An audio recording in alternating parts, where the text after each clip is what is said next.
परमात्मा पाप कर्म दंड को भी काट सकता है। अभी तक जिस भी संत व महापुरुष से मिले, उन्होंने यही बताया कि पाप कर्म फल भोगने से ही समाप्त होगा। वो प्रभु कौन है जो पाप कर्म को काट देता है, वो काल के बंधन से छुड़वा देता है।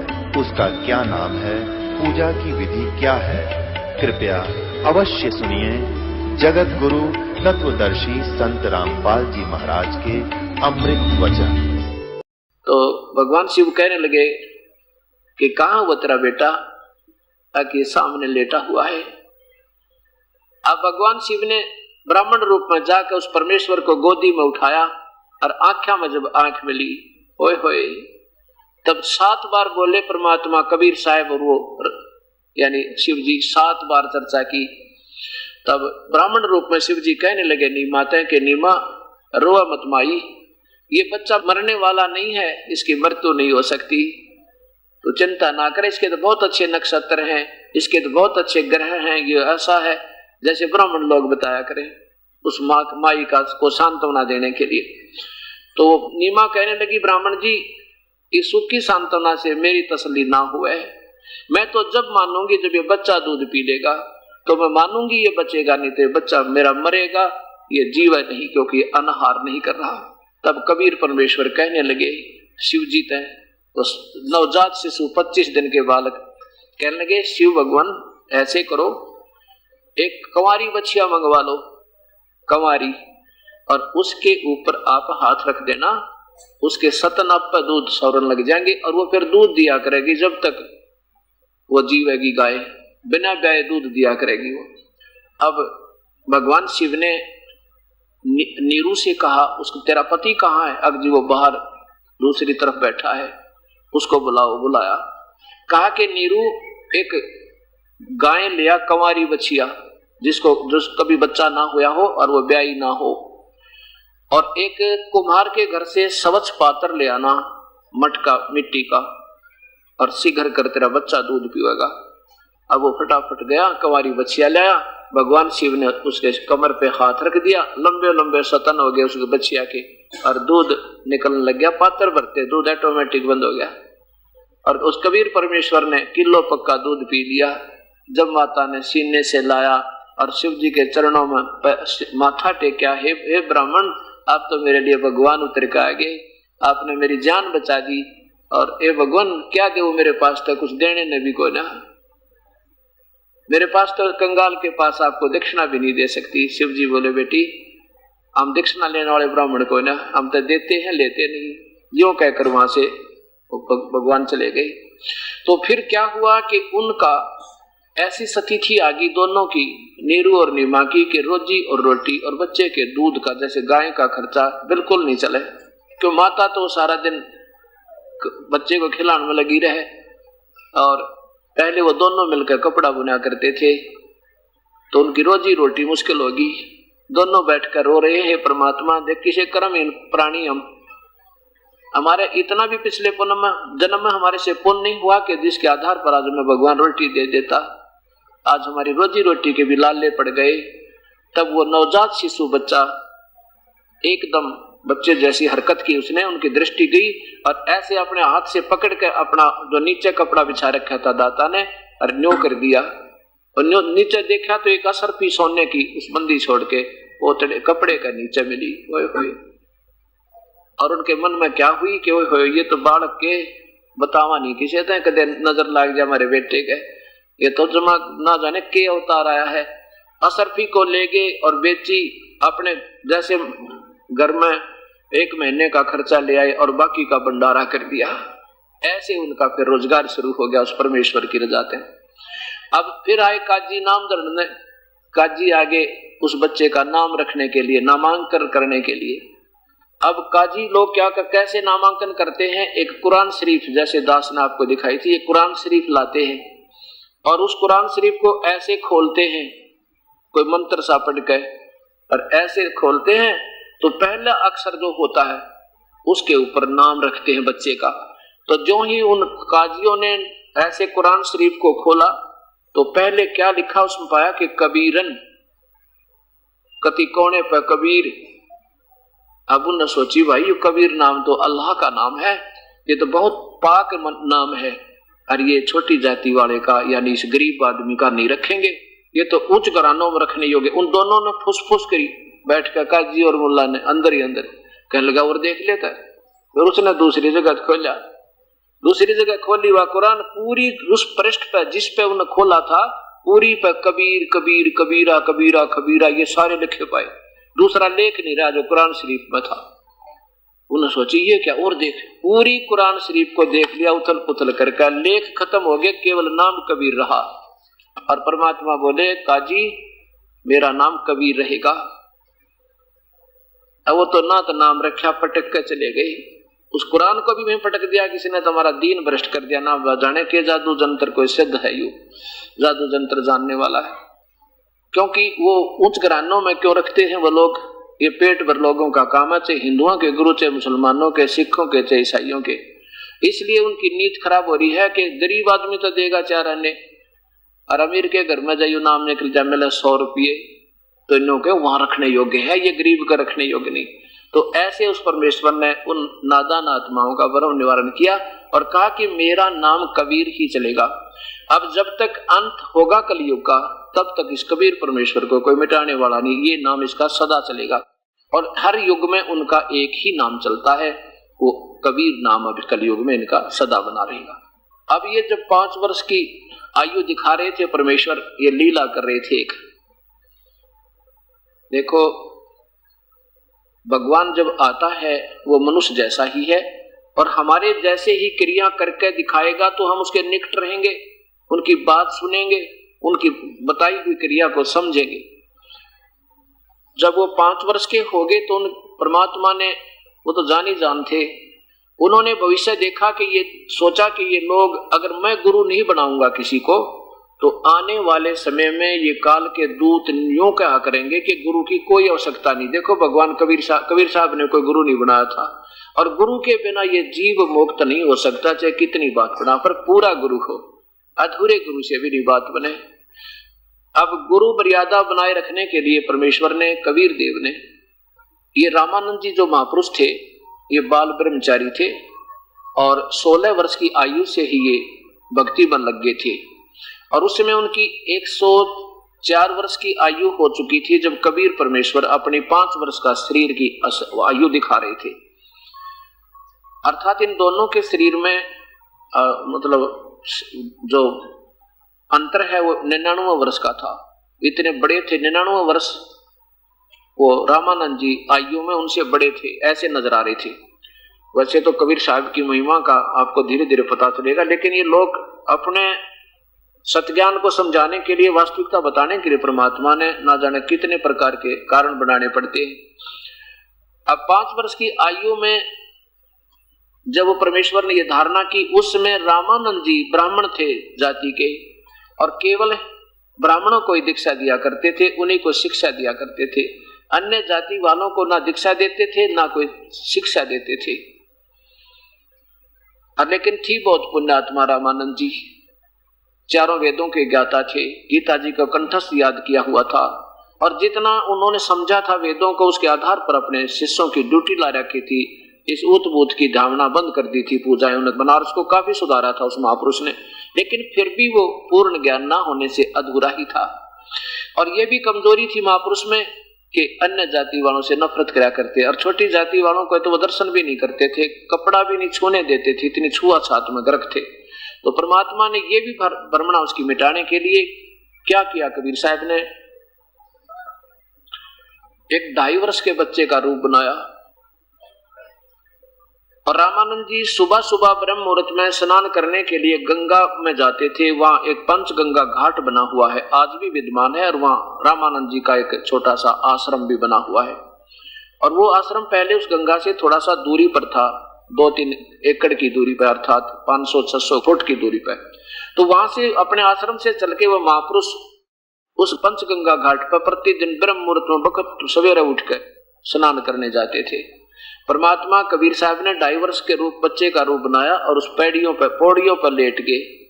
अंधेरे में जब वो महापुरुष जा रहे थे स्नान करने के लिए, नीचे उतरने लगे घाट में, तो स्वामी जी की खड़ा हूं कबीर परमेश्वर के सिर में लगी और बच्चे की तरह लीला करने लगे, रोने लगे।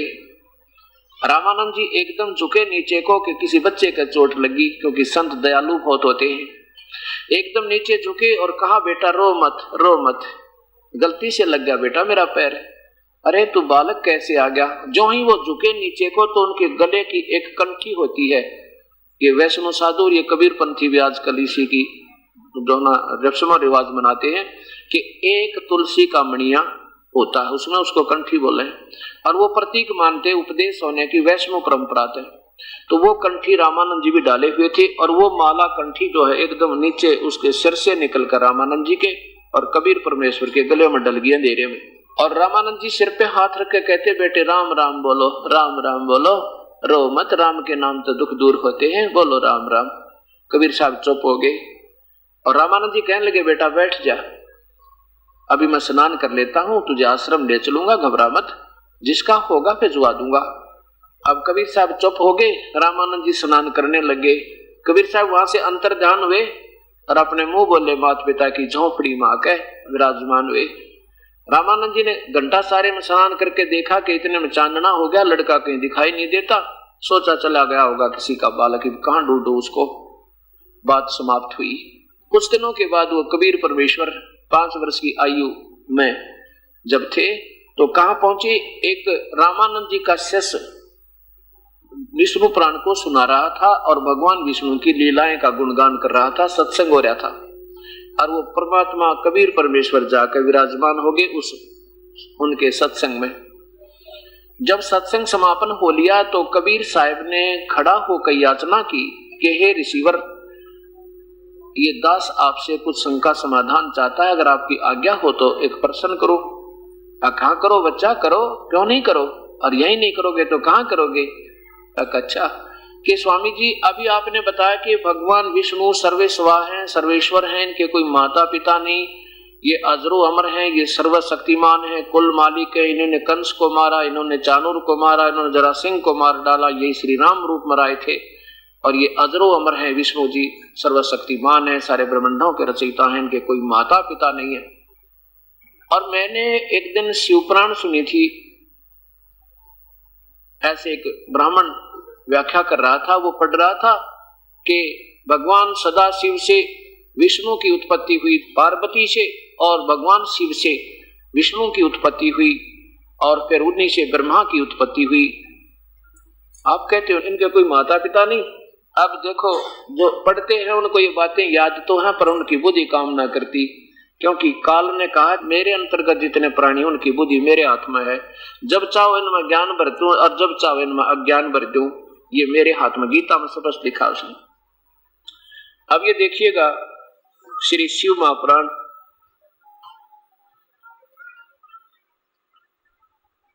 ये गीता प्रेस गोरखपुर से प्रकाशित है। इसमें ब्रह्मा और विष्णु और शिव के माता पिता का वर्णन। ये कहां से प्रकाशित है, ये कौन है अनुवादक, इसका संपादक है संस्कृत से हिंदी करने वाले हनुमान प्रसाद पोदार, और गीता प्रेस गोरखपुर से प्रकाशित है, मुद्रित है। इसके रुद्र संहिता अध्याय नंबर 6 में इसमें क्या लिखा है देखिएगा। रुद्र संहिता,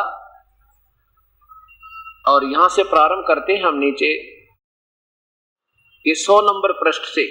ये गीता प्रेस गोरखपुर से प्रकाशित है। आज कोई नया शास्त्र नहीं रचा दास ने, ये पहले का 5500 वर्ष पुराना शास्त्र है। यहाँ पर देखिएगा कि इसमें क्या है, ये पुराण जो प्रारंभ होती है ये भगवान काल से शुरू होती है, इसको सदाशिव कहते हैं, काल को ब्रह्म भी कहते हैं। यही अपने 3 रूप बना लेता है, जब चाहे ये माँ ब्रह्मा, माँ विष्णु, माँ शिव रूप धारण कर लेता है, और फिर दुर्गा को, इस शेरा वाली को अपनी पत्नी रूप में रखता हुआ इसने एक ब्रह्मलोक में 3 स्थान बना रखे। अब इसके साथ इसका लिंक है, थोड़ा सा ये भी आपको हिंट देना पड़ेगा, तब ये कहानी समझ में आओगी आपके। अब क्या स्थिति है, एक ब्रह्मांड देखिए पहले, ये एक ब्रह्मांड का चित्र है। इस ब्रह्मांड में इस काल ने क्या रचना की हुई है कि ये एक ब्रह्मलोक बना रखा है। यहाँ पर ब्रह्मलोक, इस ब्रह्मलोक में इसने 3 गुप्त स्थान बना रखे हैं। ये सतोगुण प्रधान क्षेत्र है। ये माँ विष्णु रूप में खुद काल रहता है और दुर्गा को माँ लक्ष्मी रूप में रखता है। इनके संयोग से, दोनों के संयोग से जो यहाँ पुत्र उत्पन्न होता है उसका नाम ये विष्णु रखते हैं और उसको सतोगुण बना देते हैं। और फिर ये तमोगुण प्रधान क्षेत्र है इसी ब्रह्मलोक में, और इसको ये स्वयं सदाशिव रूप में स्वयं रहता है काल, और दुर्गा को महापार्वती रूप में रखता है।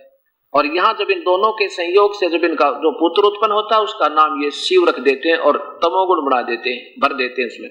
और तीसरे में ये खुद रजोगुण प्रधान क्षेत्र में यही काल महाब्रह्मा रूप में रहता है और अपनी पत्नी दुर्गा को मां सावित्री रूप में रखता हुआ जो यहाँ पुत्र इनके संयोग से उत्पन्न होता है उसको ये रजोगुण बनाकर ब्रह्मा नाम रख देते हैं और इन तीनों को बेहोश कर देते हैं जब ये थोड़े से बालक होते हैं, ताकि इस काल के भेद ने समझ ना सके।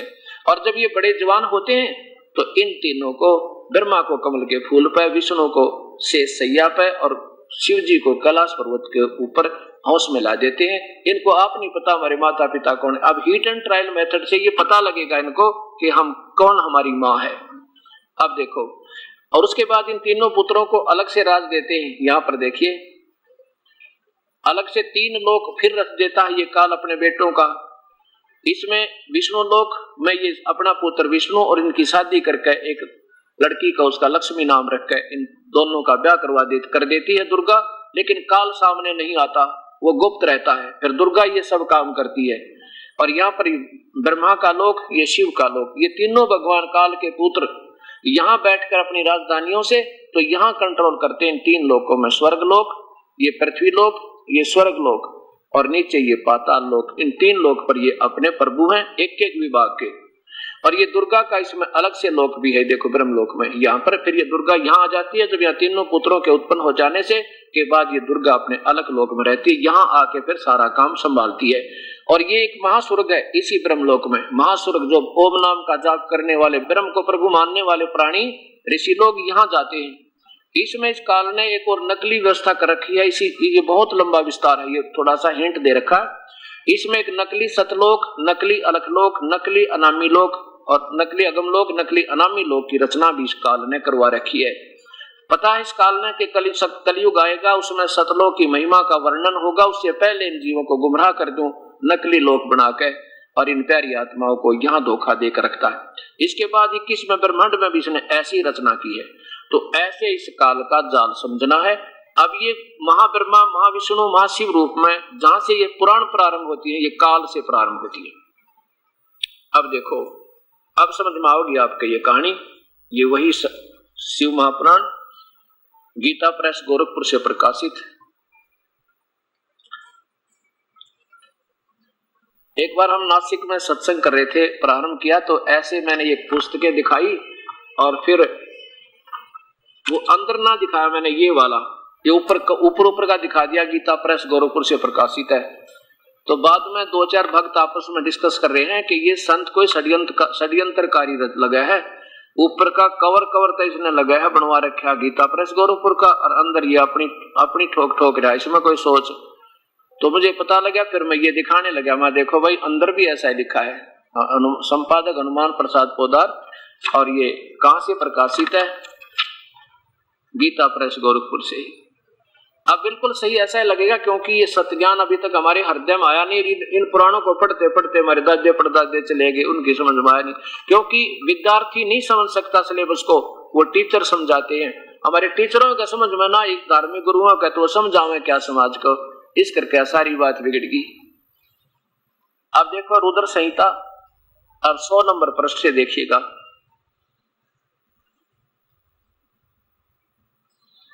अब ये देखो, ये महादुर्गा रूप में, महापार्वती रूप में दुर्गा रहती है। प्रारंभ होती है काल और इस दुर्गा से शिव प्राण। तो यहाँ इस दुर्गा की महिमा गाई जा रही है, भवानी की। क्या कहते हैं? उस पराशक्ति को प्रधान, प्रकृति, गुणवती माया, बुद्धि तत्व की जननी तथा विकार रहित बताया गया है। वह शक्ति अंबिका कही गई है, उसी को प्रकृति, ये प्रकृति शब्द याद रखना, दुर्गा को प्रकृति भी कहते हैं, शेरा वाली को। और सर्वेश्वरी और त्रिदेव जननी, ओए होए, तीनों देवताओं की माँ ब्रह्मा विष्णु महेश की माता भी कहते हैं। ये त्रिदेव जननी आपके सामने है। नित्ता और मूल कारण भी कहते हैं। सदाशिव द्वारा प्रकट की गई उस शक्ति की 8 भुजाएं हैं। ये काल के पेट से निकाली थी परमपिता ने। इसने गलती खा लिया था, इस लड़की ने इसकी शरण में, पेट में शरण ली थी। ये आपको कल सृष्टि रचना सुनाएंगे जब सामने आओगी सारी कहानी। 8 भुजाएं हैं। ये भी संशय निवारण कर दिया कि विचलित ना कर दे ये नकली संत आपको कि वो कोई और होगी, पराशक्ति कोई और है। ये त्रिदेव जननी और जिसकी 8 भुजाएं हैं वही है जो की तो। आगे देखो, अब यहाँ इस सदाशिव काल की महिमा शुरू होती है। वे सदाशिव हैं, जो वे सदाशिव हैं वो है, उन्हें परम पुरुष ईश्वर शिव शंभु और महेश्वर भी कहते हैं। वे अपने सारे अंगों पर भस्म रमाए रहते। उन काल रूपी ब्रह्म ने कति स्पष्ट कर दिया, वो काल और कहो चाहे ब्रह्म कहो और चाहे सदा शिव कहो, उस काल रूपी ब्रह्म ने एक ही समय शक्ति के साथ, ये नाथ नहीं है, मिसप्रिंट है, ये 7 शब्द है। 7 शक्ति यानी दुर्गा को साथ लेकर और शिवलोक नामक अक्षेत्र का निर्माण किया। इस ब्रह्मलोक में ये तमोगुण प्रधान अक्षेत्र बनाया। उस उत्तमपुरी को काशी कहते हैं। वो परम निर्वाण व मोक्ष का स्थान है जो सबके ऊपर विराजमान है। वे प्रिय और प्रियतम रूप, पति पत्नी रूप में दोनों जने रहते हैं। शक्ति और शिव जो परमानंद स्वरूप है उस मनोरम क्षेत्र में नित्य निवास करते हैं। अब शिव और शिवा ने प्रलय काल में भी उसे अपने सानिध्य से मुक्त नहीं किया। नीचे देखो, ब्रह्मा बता रहा अपने बेटे नारद को, हे देवर्षि, एक समय उस आनंद वन में रमण करते हुए शिवा और शिव के मन में, दुर्गा और काल के मन में यह इच्छा हुई कि किसी दूसरे पुरुष यानी पुत्र की उत्पत्ति करनी चाहिए जिस पर हम अपना भार सौंप दें, वो काम संभाले। पुत्र की यानी पुरुष की कोई बेटा उत्पन्न करना चाहिए, पुत्र। यहाँ देखो, यो विचार ऐसा निश्चय करके शक्ति दुर्गा के सहयोग से शक्ति सहित सर्वव्यापी परमेश्वर शिव ने अपने वाम भांग के 10वें अंग पर अमृत मल दिया, यानी पति पत्नी व्यवहार किया। और फिर तो वहां एक बेटा उत्पन्न हुआ, एक पुरुष प्रकट हुआ। उसका नाम क्या रखा, ये देखो। शिव ने कहा, बेटा वत्स पुत्र, व्यापक होने के कारण तुम्हारा विष्णु नाम विख्यात हुआ। काल कहता अपने बेटे विष्णु को, बेटा तेरा नाम विष्णु होगा। आगे देखो, ब्रह्मा बोल रहा है, इस पुराण को कहता है कि अपने बेटे नारद को बता रहा है कि तत्पश्चात कल्याणकारी परमेश्वर शाम ने, सदाशिव ने जैसे विष्णु को उत्पन्न किया, मुझे भी अपने दैन्य अंग से उत्पन्न कर दिया, अर्थात मेरा भी उत्पत्ति उसी से हुई। अब हो गया दोनों, ब्रह्मा और विष्णु की उत्पत्ति शिव और दुर्गा से, काल और दुर्गा से। अब यहाँ देखो, अब यहाँ ये लेखक जो शिव पुराण लिखने वाला असमंजस में पड़ गया कि शिव से शिव की उत्पत्ति लिखूं तब मुझे पागल कहेंगे। यहाँ उसने उसको गोल मोल कर दिया, छोड़ दिया, अनुवाद ठीक नहीं किया। आगे देखो, अब ये कहां तक छुपाए, सच्चाई तो आती सामने आती ही है। यहाँ देखो, अब ये 9वां अध्याय है, 9वां अध्याय समाप्त होता है, इससे पहले ये 9वां अध्याय चल रहा है। इस प्रकार ब्रह्मा विष्णु और रुद्र, ब्रह्मा विष्णु और रुद्र इन तीनों देवताओं में गुण है। रजगुण ब्रह्मा है, सतगुण विष्णु, तमगुण शिव जी। परंतु शिव गुणातीत माने गए हैं। ये चौथा कौन है, शिव, ये काल इनका बाप पिताजी है। ये चौथा जो है कि शिव तो गुणातीत माने गए हैं, ये शिव जो है ब्रह्मा विष्णु में इसका पिता है। और ये 3 अलग लिखे हैं, चौथा ये ब्रह्मा विष्णु रुद्र इन तीनों देवताओं में गुण है, परंतु शिव गुणातीत माने गए हैं। कबीर साहब बता रहे हैं कि एक दिन मैंने देवी भागवत महापुराण पढ़ा था। अब ज्यादा डिटेल ना बता करके मैं थोड़ा सा हिंट दूंगा आपको कि ये कहते हैं हमारा तो जन्म और मृत्यु होती है, क्योंकि मैंने परसों से लगातार कई बार ये पुस्तक दिखा चुका हूँ। अभी थोड़ा सा हिंट इसलिए देना चाहता हूँ कि हर सत्संग में ये स्टूडेंट बदलते हैं, विद्यार्थी यानी ये प्यारी आत्मा भक्त श्रोतागण बदलते रहते हैं, और हम चाहते हैं कि सभी को थोड़ा थोड़ा आंशिक ज्ञान हो, थोड़ा सा फिर अग्रसर हो, फिर देखें इन पवित्र शास्त्रों को घर पे जाकर जाए। यहाँ विश्वास ना हो तो वैसे तो यहाँ अविश्वास का गुंजाइश ही नहीं रहेगी। जो पुण्य आत्मा बुद्धिजीवी होंगे, आपके सामने शास्त्र है, पर्दे पर आपके सामने है, और इसमें तो कोई दो राय रहेगी नहीं। ये देवी भागवत महापुराण गीता प्रेस गोरखपुर से प्रकाशित है और इसके कौन है अनुवादकर्ता संपादक हनुमान प्रसाद पोदार चमन लाल गोस्वामी और ये गीता प्रेस मुद्रक है गीता प्रेस गोरखपुर। तीसरे सकंद में इसमें यहां से शुरू करते हैं। ये माता दुर्गा की महिमा शुरू होती है। कितने ही आचार्य भवानी को संपूर्ण मनोरथ पूर्ण करने वाली बतलाते हैं। वे आदि माया महाशक्ति एवं परम पुरुष यानी काल के साथ रहकर ब्रह्म के साथ रहकर कार्य संपादन करने वाली प्रकृति है। इनको दुर्गा को प्रकृति भी कहते हैं, ये भी याद रखना। ये गीता में काम आएगा आपका 14वें अध्याय में। ब्रह्म के साथ इस काल के साथ उनका अभेद संबंध है, अर्थात पति पत्नी का नाता है।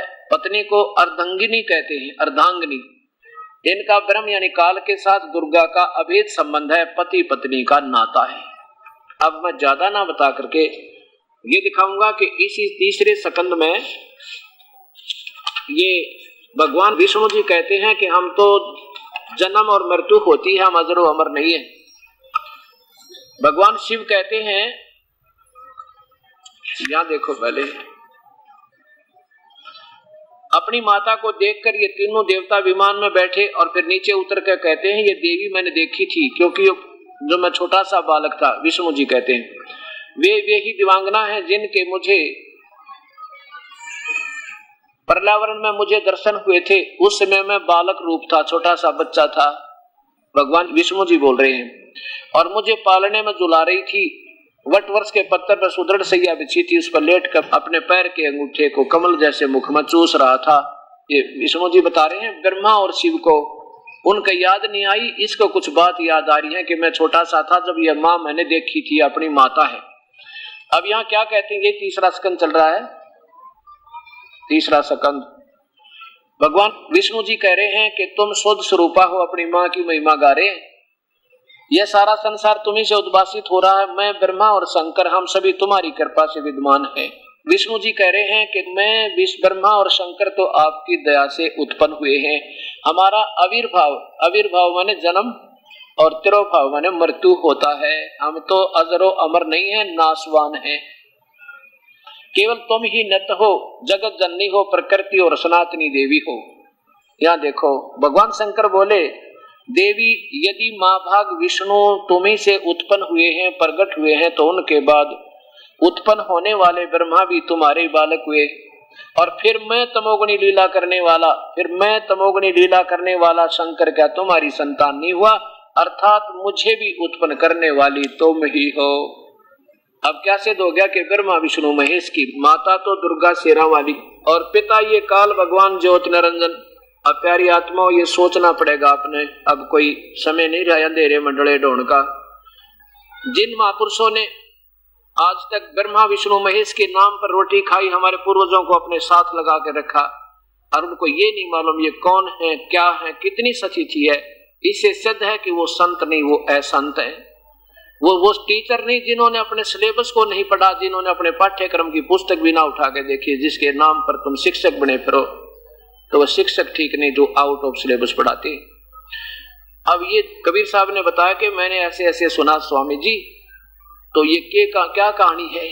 अब स्वामी जी को कुछ ज्ञान तो है नहीं, चार बातें सीख कर लतीफेदार हीरों की तरह बढ़िया बढ़िया बातें बना के इन प्यारी आत्माओं को गुमराह किए फिर सभी।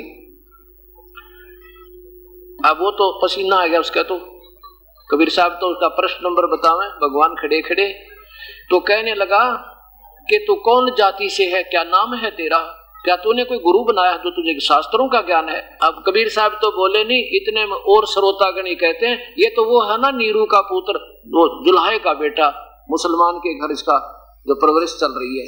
और जो बोले दूसरे श्रोता। अब वो गुरुजी जो वास कर रहे थे ना सत्संग, वो तो खूब गर्म हो गया। कहने लगा तेरा कौन गुरु है जो तूने शास्त्रों को पढ़ा है। कबीर साहब बोले मेरा गुरु कौन है बताऊं? जो आपका गुरु है वही मेरा गुरु है, वही पूज्य गुरुदेव मेरे हैं। अब वो ब्राह्मण जाति के कहने लगा देखो रे श्रोताओं, कितना कपटी है, कितना झूठा है, पाखंडी है। मेरे गुरुदेव पता तुझे कौन है? मेरे गुरुदेव है स्वामी श्री 1008 रामानंद जी। कबीर साहब कहने लगे वही गुरुदेव मेरे हैं, मैं झूठ नहीं बोल रहा। तो क्या कहता, देखो ये छोटी जाति वाला दुल्हे का बालक हमारे गुरुदेव की बेइज्जती कर रहा है। हमारे गुरुदेव तो इस जैसे नीच व्यक्तियों को, छोटी जाति वालों का कपड़ा भी नहीं छूने देते, और नाम तो दूर की बात है, दीक्षा तो वो देते ही नहीं। देखना अब गुरुदेव को बताऊंगा, तेरी सहमत आएगी, तुम भी आना श्रोताओ, देखना इस कपटी की कपट का सामने, तेरे सामने तुम्हारे इसकी पोल पटेगी, तुम आ जाना। अब वो वास्तविक प्रसन्न था, वो तो उतर दिया नहीं, बकवाद गढ़न लग गया, क्योंकि इनके पास उत्तर तो है ही नहीं। और अब वो समय रहने के सबको ये गुरु लोग ने बहका दें, जैसे पहले बहका लिया करते, ऐसे शिक्षक थे अपने पूर्वज, और उनको ऐसे गुमराह कर देते थे। ये क्या जाने दुल्हा झूठ बोलता, कहीं नहीं लिखा शास्त्रों में, हम शास्त्र जानते, ये क्या जाने शास्त्रों को। तो फिर यह भी बात ठीक थी भाई, ये बालक सादिक है और ये विद्वान पुरुष, तो हमारे पूर्वजों ने भगवान को तो रिजेक्ट कर दिया उनकी आधार पर, और उन पाखंडियों को फिर विद्वान माने रखा, और वही धारणा हमारे अंदर फैली हुई अभी तक। और अब वो समय रहा नहीं, अब तो सामने शास्त्र अपने हम खूब देख सकें, सब बेटे भाई बहन बुजुर्ग नौजवान बालक सारे शिक्षित है, अपने शास्त्रों को फिर देख लेंगे क्या बात होगी। कोई बात नहीं, जब भी समझ में आ जा, कहानी सुलट जा, वहीं से शुरू कर दे। इस जीव का कुछ नहीं बिगड़ा, असंख्यों जन्म होने अभी कौन सा पीछा छूट गया, अब शुरू कर देंगे तो भी बात नजदीक लगेगी, यानी कुछ राहत ज्यादा ही मिलेगी। अब कहने लगा कल देखना, मैं तेरे गुरुदेव को बताऊंगा जाके, कल तेरी शामत आएगी। कबीर साहब बोले जो गुरुदेव मुझे सजा देंगे सिर माथे है, सिरोधारी होगी। गुरुदेव कब कब सजा देवें ये सोचकर कबीर साहब उठकर चल पड़े। अब उस ऋषि ने जाकर रामानंद जी से कहा कि गुरुदेव, हे स्वामी जी, हमारा तो बाहर निकलना दूभर हो गया, हमारी तो नाक काट दी। कबीर रामानंद जी कहने लगे क्या बात हुई पुत्र? कि एक नीच जात का दुल्हे का बेटा, नीरू का पुत्र, वो कहता है सारी भरी सभा में सत्संग में उसने कहा कि मैंने आपको गुरु बना रखा है और मेरी तो भगवान कति गर्दन नीची होगी, मैं तो दुनिया को आंखें नहीं मिला सकता किसी तरह। रामानंद जी कहने लगे कि कल उसको बुला कर लाना सुबह सुबह, तो देर हो गई है, कल सुबह सुबह उसको लाओ बुला करके और सबको इकट्ठा कर लो, उनके सामने जूते लगाऊंगा और पूछूंगा मैंने कब तुझे दीक्षा दी थी। अब नेक्स्ट डे, अगले दिन, अब श्रोतागण भी क्योंकि गुरुजी ने बुलाए तो सारा जाना ही था सभी ने, वो पहुंच गए रामानंद जी के आश्रम के सामने और बैठ गए बहु संख्या में। उधर से कबीर साहब की झोंपड़ी पे 10 व्यक्ति गए, ब्राह्मण लोग पकड़ के लाने के लिए। किसको? उस परमेश्वर को। अब मुंह बोली माता नीमा ने देखा कि ये ब्राह्मण लोग आज तुम्हारे घर की तरफ कैसे आ रहे हैं। और उससे पहले भी कबीर साहब किसी विद्वान पुरुष को कोई ऐसे छेड़ आते थे, कह देते थे सच्चाई तो उलाने लेकर आया करते हुए, और कहा करते या तो अपने बेटे न बरज लेना, इसने कूट देंगे हम। तो नीमा अपने बच्चे को रूप में परमात्मा को धमकाया करती थी, बेटा तू मत छेड़ा कर इनको, तू नहीं जानता माँ की ममता को, ये मार डालेंगे बेटा तुझे, और तू मत छेड़ा कर। तो कबीर साहब कहा करते माता क्या बताऊं, साच कहूं तो जग मारे और झूठ कही ना जाइयो, और साचे ने दुनिया मानना नहीं है, झूठा जगपति आई हो, यानी झूठा की तो पक्की मान रहे, और मैं सच्ची बताऊं मेरे को ये मानते नहीं, मुझे मारने लग जाते हैं, और मेरी मजबूरी है माँ, क्या करूं मैं, ये सब मेरे बच्चे हैं, ये सब इनको सब बता समझाने के लिए मैं आया हूं। फिर वह माँ उसको धमकाती, तू क्यों दादा बना करे, छोटा सा बालक, तेरे बच्चे हैं, तेरे बच्चे देखा को नहीं, वो धमका देती उनको। तो उस दिन जब माता ने देखा कि ये आज फिर कोई किसी का जो है ना छेड़ाछाड़ी करके आया है और ये आज फिर हमारी तरफ ही आ रहे हैं, अब फटाफट अंदर गई झोंपड़ी में और कबीर साहब से को उठा निकम्मे, आज तूने किसने छेड़ दिया तूने? अकमा क्या छेड़ू था, मैं तो सच कहता हूँ, कोई सुनता ही नहीं मेरी। मैं बोली खड़े हो तू यहाँ से, और झोंपड़ी के पीछे बैठा दिया और ऊपर कपड़े कुपड़े डाल दिए, तो बोली है मैं थोड़ी देर। अब वो आए 10-12 जने, वो 10 जने ब्राह्मण लोग कहने लगे कहाँ वो तेरा कमबख्त तेरा बेटा, कहाँ वो कबीर, उसको बाहर निकाल।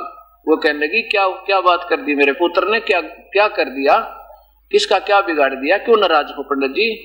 कहने लगे अभी पता लगेगा उसको, वहां गुरुदेव के सामने पेश करेंगे, देखना आज उसके साथ क्या बीतेगी। तो ऐसा कहते कहते अंदर घुस के झोपड़ी में उस चारपाई को उठा उठा कर पटके, उन कपड़ों को उठा उठा पटके, देख कर नीचा ऊंचा करके, और माता कह पूछ रही है क्या बात होगी, बात तो बता दो। अब कसाब ने सोचा ये नादान मेरी माँ ने दुखी करेंगे, मुंह बोली माँ को, और ये बताएगी नहीं और ये बदतमीजी करेंगे। तो बाहर बैठ बैठे कहते हैं पंडित जी मैं तो झोपड़ी के पीछे बैठा हूं। अब वो न तो देखा भी, वो तो बाहर है, भागे गए बाहर और पकड़ के चल पड़े उस कबीर को, एक हाथ पकड़ के परमेश्वर को। अब माँ अपने बेटे के लिपट रही है और वो उसको धक्का देकर पटक जाते हैं। वो फिर पछाड़ खा के गिरती है, मेरे बच्चे को मत ले जाओ, मत ले जाओ मेरे बच्चे को, समझा दूंगी क्या कुछ नहीं कहेगा तुम्हें। पर वो नहीं सुनते हैं और माता को धक्के देकर छोड़ जाते हैं। अब रामानंद जी ने क्या किया, अपनी झोंपड़ी के आगे कुटिया के सामने एक पर्दा लगा दिया सद्दर का, और सामने श्रोतागण बैठे हैं और सामने कबीर साहब को लाके खड़ा कर दिया, ये दिखाने के लिए कि मैंने तो इसके दर्शन भी नहीं करता इन छोटी जाति वालों के, मैं ऐसा स्वच्छ ब्राह्मण हूं। तो बाहर खड़े हैं कबीर परमेश्वर और शिष्यों ने आकर कहा स्वामी जी ये आ गया वो छोटी नीच जाति का बच्चा दुल्हाए का कबीर।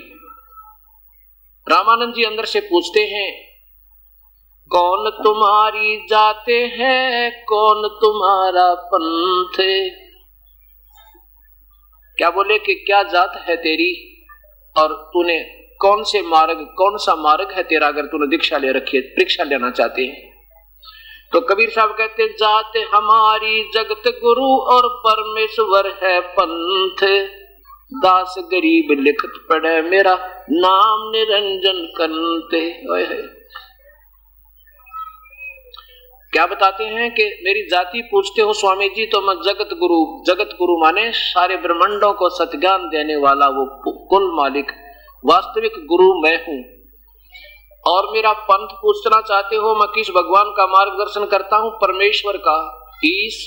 ईश्वर परमेश्वर, ब्रह्म परब्रह्म पूर्ण ब्रह्म, क्षर पुरुष अक्षर पुरुष सतपुरुष यानी परम अक्षर पुरुष, यानी परम अक्षर पुरुष परमेश्वर का मैं मार्गदर्शन करने आया हूं। और अगर मेरा नाम पूछो तो मैं जो वास्तविक नाम सब पुराणों में वेदों में जो नाम लिखा है ना, मैं वही परमात्मा कबीर हूं। इस बात न सुनकर रामानंद जी नाराज हो गए और कहने लगे कि तो नीच जाति का व्यक्ति बालक, तेरी माँ का बेराना, तेरे पिता का पता नहीं है कुजात, और तू बात करे भगवान बन अपने आप को प्रभु बताता है, तेरे को शर्म भी नहीं आती। ऐसी ऐसी कई ऊट पटांग बातें कही। तो कबीर साहब क्या बोले कि सुन रामानंद राम हम बावन नरसिंह, दास गरीब कली कली ही हम ही कृष्ण अभंग। कहने का भाव क्या बताते हैं, जैसे प्रधानमंत्री कह सकता है कि मुख्यमंत्री की पावर भी मेरे अंदर है और एक मंत्री की पावर भी मेरे पास है और आम अधिकारी की पावर भी मेरे अंदर समाई हुई है। ऐसे वो परमात्मा कहते सुन रामानंद राम हम, जिस श्री राम की तुम महिमा गाते हो वो भी मेरे अंतर्गत आता है। और फिर क्या बोले, ए स्वामी सृष्टा में, सृष्टा माने सृष्टि के रचने वाला कुल मालिक, ए स्वामी सृष्टा में ये सृष्टि हम रहती रे, मेरे आधार है सारे ब्रह्मांड। ए स्वामी सृष्टा में सृष्टि हम रहती ही रे, दास गरीब अधर बसो हूँ, अधर माने सतलोक में रहता हूँ मैं, अवगत सत कबीर, सत कबीर हक्का कबीर, मैं सतलोक में भी रहता हूं, मैं वो परमात्मा सतपुरुष हूं। अब रामानंद जी ने सोचा भाई ये तो बड़ी बड़ी बात करता है। कहने लगा बच्चा तू बैठ जा, थोड़ी सी देर बाद में बात करूंगा तेरे से, पहले मैं अपनी कुछ पूजा रहती है पूजा कर लेता हूं। अब पूजा क्या करते थे स्वामी रामानंद जी, हालांकि वेदों को पढ़ते थे और गीता भी पढ़ते थे, लेकिन इसका निष्कर्ष निकालना कोई बालकों का काम नहीं है। उस परम पिता कबीर साहब की रजा ना हो जब तक ये प्राणी कुछ नहीं समझ सकता इन वेद और शास्त्रों को। अब उस महापुरुष ने बहुत कुछ समझा था, लेकिन पूर्ण परमात्मा के बारे में एबीसी भी ज्ञान नहीं था। फिर भी अपना कर्म कांड करते थे, लोग दिखावा नहीं करते थे बल्कि गुप्त करते थे। क्या कर्म कांड क्या होता है, उसका एक पार्ट होता है कि भगवान की मूर्ति बनाते विष्णु जी की, ठाकुर की, पत्थर की, जैसे वैसे करते हैं सामने। तो उसको पुराने कपड़े उतारते हैं सुबह सुबह पहले वाले, और नए नवा कर मूर्ति को फिर उसको कपड़े पहनाते हैं, तिलक लगाते हैं, माला डालते हैं कंठी, और ऊपर मुकुट रखते हैं। ऐसे वो श्रद्धा से भगवान की डेली पूजा करते हैं कर्मकांड करने वाले। अब रामानंद जी मूर्ति तो नहीं रखते थे पत्थर की, लेकिन कल्पना से मूर्ति बनाते थे अपने ध्यान में भगवान विष्णु की। और फिर उस मूर्ति के उन्होंने उस दिन भी कपड़े उतारे, और जैसे गंगा जल अपने सिर पर रख के लाए हो प्रेम से अपने भगवान के लिए, उससे जैसे नवाई मूर्ति, और फिर कपड़े पहनाए नए धोए धाए साफ स्वच्छ, और फिर तिलक लगा दिया और मुकुट रख दिया। माला ना डाली उस दिन, वह कंठी रहेगी डालनी भगवान के गल में। कल्पना से बना रहे हैं, रोजाना का अभ्यास था उनका, जैसे सौपन होता है। अब कंठी ना डाली, माला ना डाली तो पूजा अधूरी रहेगी, उस दिन की लगे नहीं, ऐसा उनकी सोच है। और फिर मुकुट उतारा नहीं जाता, मुकुट उतार दे उस दिन रखने के बाद तो पूजा खंडित, उस दिन की पूजा गई, भक्ति खत्म हुई। अब उसने रामानंद जी सोच रहे हैं कि अब क्या करूं, आज तो पहली बार ये माला डालनी भूला मैं, और यह क्या गलती हुई भगवान मेरे ते। तो उसने माला उठाई, सोचा इस मुकुट में से डाल दूं, मुकुट तो उतार नहीं सकते आज, तो मुकुट में माला फंस गई, वह नीचे ना आवे। और फिर बैठ के असमंजस में हो रहे हैं, अंदर अंदर बहुत मायूस हो गए, परमात्मा आज मेरे से क्या गलती होगी इस दाता इस दास पे, और पहली बार जीवन में धोखा खाया, मेरी भक्ति गई आज, क्यों नाराज हुए आप मेरे ताज, ऐसी क्या कहानी बन गई। यानी धनवान जो ज्यादा धनवान होता है ना, उसका थोड़े नुकसान में दुख हो जाया करे। तो ये ज्यादा धनवान थे भक्ति के, और एक दिन की भक्ति भी जाया नजर आवे थी, तो उसने बहुत दुख हो रहा था, बहुत कल्पना कर रहे थे, अंदर तड़प रहे थे। तब बाहर बैठे भगवान, बीच में पर्दा है और केवल कल्पना मन में कर रहे हैं रामानंद जी। कबीर साहब कहते हैं, स्वामी जी इस माला की गांठ खोल लो, इसकी गुंडी खोल लो, और गुंडी खोल कर फिर गले में डाल दो, मुकुट उतारना नहीं पड़ेगा, आपकी पूजा खंडित ना होगी। ओए होए होए, अब किसकी तक गांठ खोल रहा था, किसकी गुंडी खोल रहा था। जब पता लग गया सामने भगवान बैठे, मेरी मन की बात पकड़ गए, ये तो प्रभु आए हैं। कहते हैं डोडी पर्दा दूर भगा और लीना कंठ लगा। एक तरफ तो पूरा ब्राह्मण समाज बैठा है और एक तरफ परमात्मा खड़े हैं। अब इसको विद्वान कहते हैं, इसे ब्राह्मण कहते हैं। जो ब्राह्मण सोए जो ब्रह्म पहचाने, जो भगवान को पहचान ले कि फिर लोग लाज के आग लगा दे। उन्होंने नहीं देखा कि दुनिया क्या कहेगी, तू ब्राह्मण होगा, छोटी जाति के बच्चे को सीने से लगा रहा। उनको भगवान देखा और भगवान समझ के उसको सीने से लगा दिया। ओए होए, बोलो सतगुरुदेव की जय। अब क्या होता है कि रामानंद जी ने जब उस परमेश्वर को सीने से लगाया तो क्या कहने लगे, ये तो दीक्षा तुम दई ये मान लई मन मोरे, गरीब दास कोमलपुर से और हमरा बदन कठोरे। हे परमात्मा, आपका शरीर तो ऐसा जैसा कमल रुई जैसा शरीर, क्योंकि परमात्मा कबीर साहब का शरीर हार्ड चाम से बना हुआ नहीं था, वो तेज पुंज का शरीर है। क्या बताते हैं कि हे परमेश्वर, मेरा तो वज्र जैसा शरीर है आपकी तुलना में, और आपका तो कोमल पुरुष, आप कोमल पुरुष, कोमल भगवान, विनम्र शरीर भगवान आपका, और हमरा बदन कठोर। अब देखो परमात्मा ने पूरी लीला दिखानी थी अपनी। अब उसमें तो उन्होंने प्रभु नजर आए सामने, और फिर इस मन पर माटी डाल दी कि ये आगे वार्ता नहीं करेगा। जब भगवान समझ गया तो मेरे को, अब क्या भी अपनी उसकी बुद्धि को अंदर चेंज कर दिया कि कहीं कोई ये थोड़ा बहुत सिद्ध पुरुष होगा, मन की वृत्ति जानता होगा, और परीक्षा लेता हूं इसकी। क्या कहने लगे कि हे भगवान, ये तो बात आपकी मेरे समझ में आ गई कि आपने ये लीला क्यों की मेरे लिए। क्योंकि कबीर साहब ने कहा कि स्वामी जी, हम एक पिता की संतान हैं, और देखो जाति पाति तो नादान लोग बनाते हैं, संत लोगों का काम जाति और मजहब में उलझना नहीं होता। हम आज कोई हिंदू है, आज कोई ब्राह्मण है, कल मृत्यु हो जाएगी तो वो किसी छोटी जाति का जन्म होगा, उसका छोटी जाति वाला मानते हो आप जिसको, वो कल ब्राह्मण भी हो सके।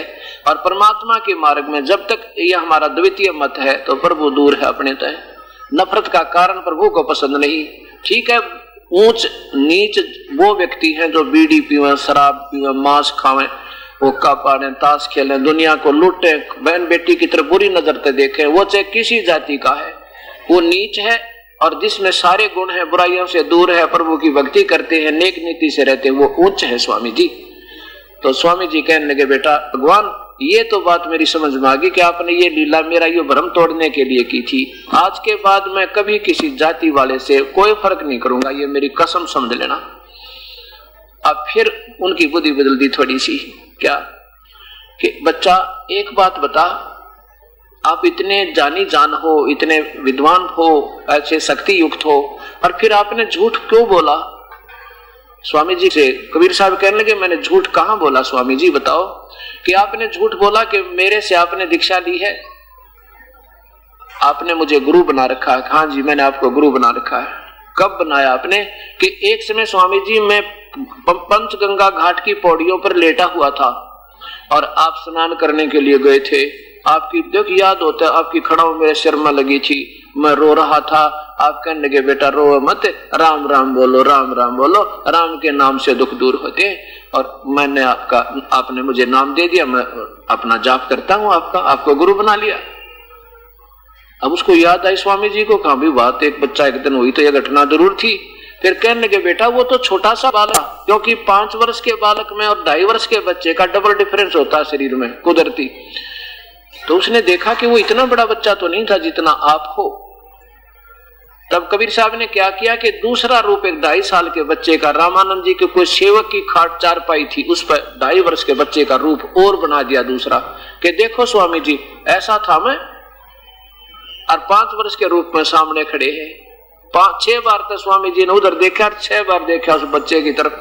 5 वर्ष के बच्चे को, 6 बार 2.5 वर्ष के बच्चे को, आंख मसले कहीं तरह धोखा ना लग गया हो। इतने में वो 2.5 वर्ष का बच्चा वाला रूप ऐसे उड़ के आकाश में, ऐसे हवा में, और उस 5 वर्ष के बालक के शरीर में ज्यों का तो समा गया। जब रामानंद जी की आंख खुली रही तो बालक को भाई। फिर रामानंद जी कहने लगे, बेटा कि मैं राम नाम तो नहीं देता, मैं राम का नाम तो नहीं देता, तो मैं तो कोई और नाम देता हूं। कबीर साहब बोले, आप ओम नाम देते हो। अब जान गए ये कैसे समझ गया, क्योंकि ये गुप्त रखते हैं, क्योंकि सीधा नहीं बोला जाता। अब जैसे पहले क्या करते थे अपने पूर्वज, एक दूसरे से कहते थे राम राम भाई, दूसरा कहता था राम राम जी, राम राम। अब ये क्या संकेत होता था कि पहले अपने पूर्वज सभी नाम लिए हुए होते थे, कोई भी किसी जाति से होता था वो उपदेश जरूर लेते थे। ये तो बाद में जो है ना, कलयुग में आकर जाति घना घर कर गई, पहले इतना नहीं था। और ओम नाम का ही जाप जपते थे। ओम नाम उपदेशी दूसरे को नहीं बता सकता, वो मंत्र जो गुरु ने दे रखा, नहीं तो उसके द्वारा वो उपदेश उसको हो गया और वो अधिकारी नहीं, इसलिए दोषी हो जाएगा।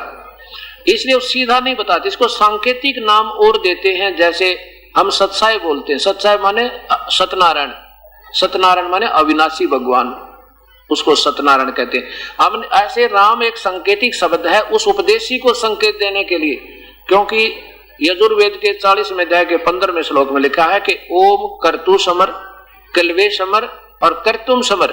ओम नाम का जाप काम करते करते जपो, विशेष कसक के साथ जपो, और फिर अपना मनुष्य जीवन का प्रथम कर्तव्य समझ गए भगवान का नाम, ओम नाम का जाप जपते रहा करो।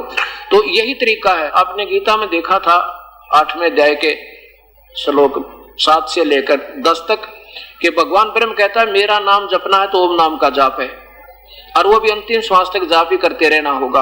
और उस परमात्मा का भी नाम अंतिम श्वास तक जाप ही करना है, वो संत बताएगा, अर्थात नाम से ही मुक्ति होती है। तो क्या करते थे, जैसे नाम ले रखा है ना किसी ने, तो गुरुदेव कहा करते, बेटे एक दूसरे को याद दिलाया करो, भी नाम जपते रहो कि भूलना पड़गी हो।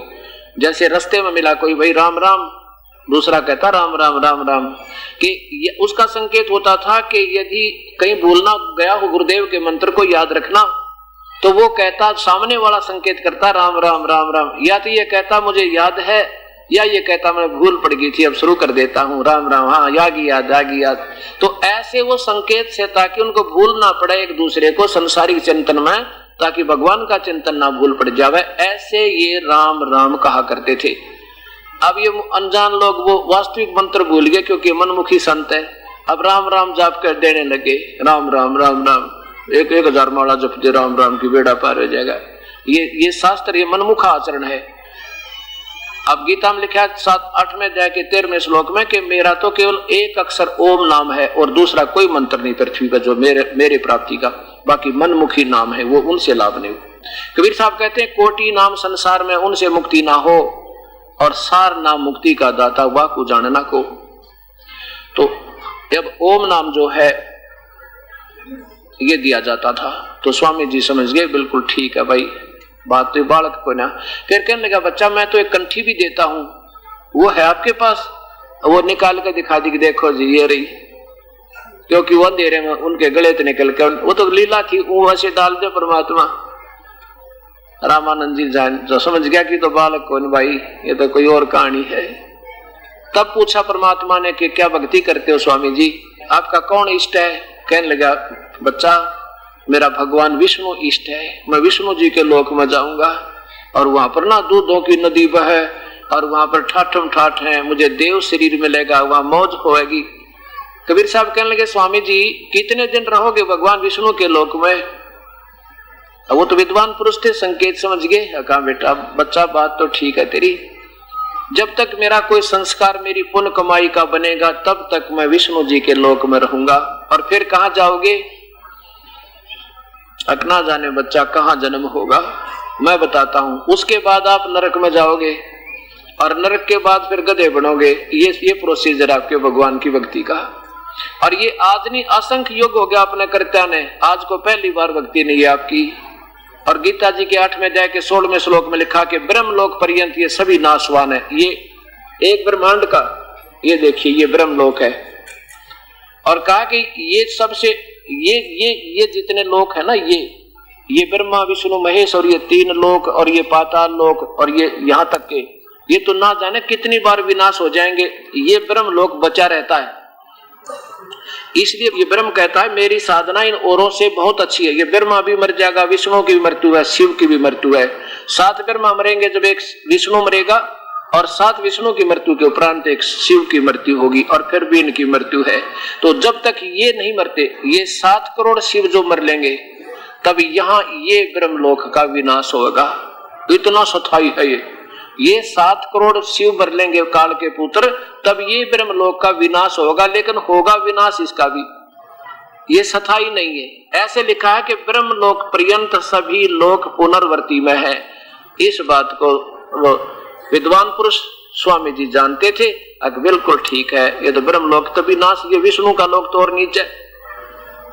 तो कहने लगे बेटा बच्चा के क्या बताऊं मैं, आज तक जितने भी विद्वान पुरुष हमने गुरुदेव मिले या कोई और महापुरुष मिले, उन्होंने यही बताया है कि पूजा तो देखो सभी ब्रह्मा विष्णु महेश की करते हैं और भगवान निराकार बताते हैं। या बिरानी कैसे थ्योरी बनी हुई आप पे, भगवान विष्णु की आकार पूजा रखते हैं और फिर परमात्मा पूछे कैसा को तो पता नहीं, वो तो निराकार है, फिर ये पूजा किस लिए कर रहे थे। आप ऐसे ही स्वामी जी बोल रहे हैं रामानंद जी कि आज तक हमने जिससे भी सुना वो निराकार बताते हैं परमात्मा को, और हम तो उसी तक की भक्ति में सीमित हैं। तब कबीर साहब कहने लगे स्वामी जी ये तो आपने असंख्य जन्म हो गए भक्ति करते ने, और जन्म मृत्यु आपकी मिटी नहीं, क्योंकि 4थे अध्याय के 34वें श्लोक में मान लीजिए, 4थे अध्याय के 5वें श्लोक में मान लीजिए आप भगवान विष्णु या कृष्ण की उपासना करते हो, स्वयं कहता आप मेरे और तेरे अर्जुना जाने कितने जन्म वाली, जन्म और मृत्यु हम दोनों की सदा बनी रहेगी। और स्वामी जी गीता बोलने वाले परमात्मा कहते हैं वो भगवान कोई और है, उसकी शरण में जा, वो कौन है फिर? तो स्वामी जी कहता बच्चा मुझे मालूम नहीं वो कौन है, क्योंकि विद्वान पुरुष जो होते हैं ना नेक आत्मा, वो फिर झूठ नहीं बोला करती, वो तगड़मबाजी नहीं उड़ाया करती, वो अपना जहां तक ज्ञान है वो बता देते हैं और फिर हाथ खड़े कर लेते, मैं नहीं जानता। वो विद्वान पुरुष यानी वो भक्त आत्मा होती है। ये गीता जी अध्याय नंबर 4 और श्लोक नंबर 5। हे परंतम अर्जुन, मेरे और तेरे बहुत से जन्म हो चुके हैं, उन सबको तू नहीं जानता, मैं जानता हूं। भगवान का जिसकी आप पूजा करते हो, मान लीजिए आप विष्णु मान रहे हो, श्री कृष्ण मान रहे हो, श्री कृष्ण की पूजा कर रहे हो, वो खुद कहता है कि तेरे और मेरे बहुत जन्म हो गए और तो ये तो आप नाशवान है, तो आप कैसे सथाई हो गए भगवान। और गीता बोलने वाला परमात्मा ये 15वें अध्याय के 4थे श्लोक में कहता है कि मैं भी उसकी शरण में हूं। फिर वो भगवान कौन है? अध्याय नंबर 15 का और श्लोक नंबर 4 देखो। इसमें क्या वर्णन है कि उल्टा लटका हुआ संसार रूपी वृक्ष अर्जुन, ऊपर को जड़ तो पूर्ण परमात्मा, तीनों गुण रूपी शाखा है। और कोई तुझे वो संत मिल जाए तो तत्वदर्शी है, वो ये सारे वर्णन बता देगा तुझे, और उसको समझना वो तत्वदर्शी है। फिर उसके चरणों में जाके अपना समर्पण कर देना और जैसे वो भक्ति बतावे ऐसे करना। अब क्या बताता है कि उसके पश्चात उस परम पद रूप परमेश्वर को भली बाती खोजना चाहिए, जिसमें गए हुए यानी उसके पास पहुंच गए उनकी जन्म मृत्यु फिर नहीं होती, वो फिर लौटकर संसार में नहीं आते। और जिस परमेश्वर से गीता बोलने वाला भगवान कह रहा है, जिस परमेश्वर से इस सारे ब्रह्मांडों की रचना हुई है, इस पुरातन संसार वर्ष की प्रवृत्ति विस्तार को प्राप्त हुई है, उसी आदि पुरुष नारायण के मैं शरण हूं। ओए होए, ये भगवान भी खुद कहता है कि मैं भी उसी की शरण में हूं, गीता बोलने वाला। और इसके पश्चात दृढ़ निश्चय करके उस परमेश्वर का मनन और निधि ध्यान करना चाहिए। हे स्वामी जी, ये कौन है वो भगवान? और फिर देखो 18वें अध्याय का 62वें श्लोक में ये खुद गीता बोलने वाला भगवान कहता है कि अर्जुन, अगर तूने मुक्ति चाहिए, पूर्ण रूप से छुटकारा चाहिए, तो उस भगवान की शरण में चला जा। अध्याय नंबर 18 का श्लोक नंबर 62 देखिए। हे भारत, सब प्रकार से उस परमेश्वर की शरण में जा, उस परमात्मा की कृपा से ही तू परम शांति तथा सनातन परम धाम को प्राप्त होगा। और कहता और बताऊं, मेरा भी इष्ट देव वही है। अब देखो, अब 63 में क्या कहते हैं कि इस प्रकार ये गुप्त से गुप्त ज्ञान मैंने तेरे तो ही बता दिया। गीता जी का अंतिम अध्याय आ गया और बताया कि मैंने जो गुप्त से गुप्त भेद था तेरे आगे खोल दिया अर्जुन। अब तेरी समझ में आवे ऐसे कर ले। मेरी भक्ति करनी है तो ओम नाम का जाप युद्ध करना ही पड़ेगा, युद्ध भी कर और स्मरण भी कर। और उसकी शरण में जाओगा तो भाई ये झंझट मिट जाएगा जन्म और मृत्यु का, ना तने युद्ध करना पड़े ना कोई कर्म दंड तेरे पर है। इस प्रकार गुप्त से गुप्त ज्ञान मैंने तुझे कह दिया। इस रहस्य युक्त ज्ञान को पूर्णतः भली भांति विचार कर जैसा चाहता वैसा कर ले। और फिर बताओ, एक और गुप्त बताऊं। एक तो गुप्त ऊपर बता दिया और एक और गुप्त बताऊं, संपूर्ण गोपनीयों से भी अति गोपनीय मेरे रहस्य युक्त वचनों को फिर सुन। यहां तक तो इन्होंने ठीक कर दिया। क्या बताया? फिर देखो, इष्ट ये सर्वे गुह्यतम भूय स्वर्णों में परमम वच, सबसे गुप्त और मेरे श्रेष्ठ वचन और सुन ले। एक बार बताऊं तेरे ते क्या? इष्ट असी में दृढ़म इति, जिसकी तरफ मैं संकेत कर रहा हूं ये मेरा भी पूज्य देव वही है। इष्ट माने पूज्य देव, असी माने है, मे माने मेरा, दृढ़म माने पक्का, नो डाउट। और तक बख्शामी ते हितम, ये तेरे हित में कहूंगा, मैंने आज तक किसी को नहीं बताइए। अब इन्होंने यहां क्या कर दिया कि मेरे अतिश प्रिय हो, इष्ट का अर्थ प्रिय कर दिया। यहां बात बिगाड़ दी इन्होंने। अब रामानंद जी तो समझदार बुद्धिजीवी थे, एक कदम समझ गए कहा बात बच्चा, बात तो तेरी सारी ठीक है, पर कहीं ऐसा ना हो मैं घर का रहूं न घाट का, कि सारी उम्र तो पूजा की मैंने इस ब्रह्मा विष्णु महेश तक, और अब आप बता रहे हो भगवान कोई और है। कबीर साहब कहने लगे मैं नहीं बता रहा, आपकी गीता बता रही है, और उसका भेद ये गीता बोलने वाला भगवान नहीं बता सकता। वो कहता मैं नहीं जानता उस परमेश्वर के बारे में, वो तो कोई तत्वदर्शी संत है, उसके पास जा अर्जुन और वो बतावेगा। फिर जैसे वो बताओ भाई ऐसे कर लेना, मैं उस परमेश्वर के बारे में नहीं जानता। ये आपका भगवान खुद हाथ खड़ा करता है,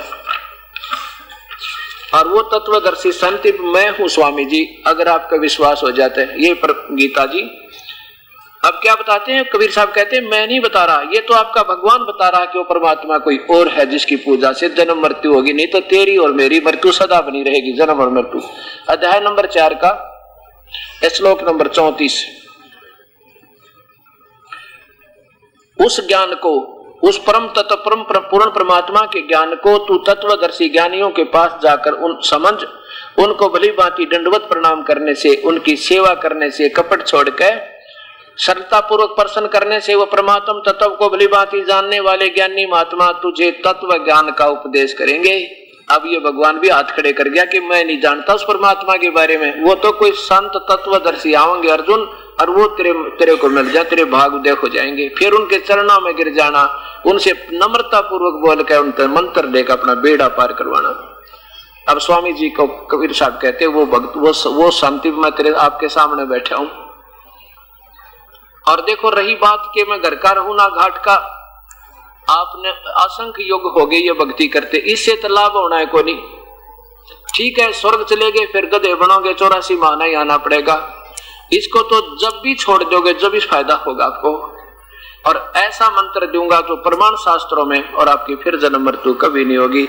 तो रामानंद जी कहने लगा बच्चा अब देखो आप छोटे से बालक नजर आओ मुझे, और ज्ञान आपका कति श्रेष्ठ, पर मन पापी विश्वास नहीं कर पा रहा है।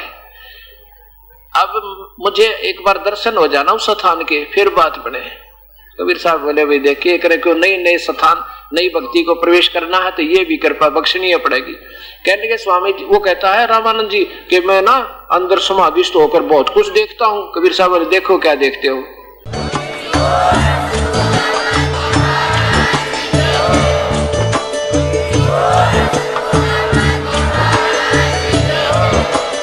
आप सुन रहे थे जगत गुरु तत्वदर्शी संत रामपाल जी महाराज जी के मंगल प्रवचन। अधिक जानकारी के लिए विजिट कीजिए हमारी वेबसाइट www.jagatgururampalji.org। संत रामपाल जी महाराज जी के शुभ आशीर्वाद से पूरे विश्व भर में 500 से भी ज्यादा नाम दीक्षा केंद्र हैं, जिन पर संत रामपाल जी महाराज जी द्वारा ऑनलाइन निशुल्क नाम दीक्षा दी जा रही है। अपने नजदीकी नाम दीक्षा केंद्र का पता करने के लिए संपर्क करें 8222880541।